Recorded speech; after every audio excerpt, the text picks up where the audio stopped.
ஏடா மாப்பிள இவள கூட்டியாளன் ரயில்வே ஸ்டேஷனுக்கு வண்டி இட்டு போனேன். 2 பேரும் நடந்து வாரீங்க. அவ பண்ண கூத்த அவளே கேளு. சொல்லு. அட கேளு மாமா. என்னம்மா என்னமோ சொல்றான்? அது வந்துப்பா நான் உன்னையே நினைச்சிட்டு வந்தேனா, அதனால வண்டி நின்ன உடனே நம்ம ஊர் தான் வந்துருச்சுன்னு பக்கத்து ஊர்லயே இறங்கிட்டேன். ஏன்டா அப்படி பாக்குற?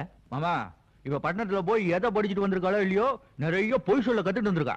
டேய் என் பொண்ணு என் மேல பாசமா இருக்கிறதுக்கு நீ ஏன்டா அப்படி போடாம போடுற? என்ன பார்த்த உடனே என்னையே நினைச்சிட்டு வந்தேன்னு சொன்னா, உன்னை பார்த்த உடனே உன்னையே நினைச்சிட்டு வந்தேன்னு சொன்னா, இனிமே வேற யாராவது பார்த்தா அவங்கள நினைச்சிட்டு வந்தேன்னு சொல்லுவா போல இருக்கு. மொழிய பாரு, திருட்டு மொழி. ஓய் உண்மையை சொல்லு, என்னதானே நினைச்சு வந்தேன்? உண்மை சொல்லுமா, நீ என்னத்தான் நினைச்சிட்டு வந்த? ஏய் சத்தியமா சொல்லு, யாரும் நினைச்சிட்டு இறங்குன? டேய் சுட்டு போட்டாலும் சரி என் பொண்ணு போய் சொல்ல மாட்டா. என்ன நினைச்சு தான் இறங்குன? பின்ன நான் சொல்றது போய் எங்க சொல்றது போய்யா? சொல்லு சொல்லு. என்னதானே நினைச்சு இறங்குன? என்னதானே?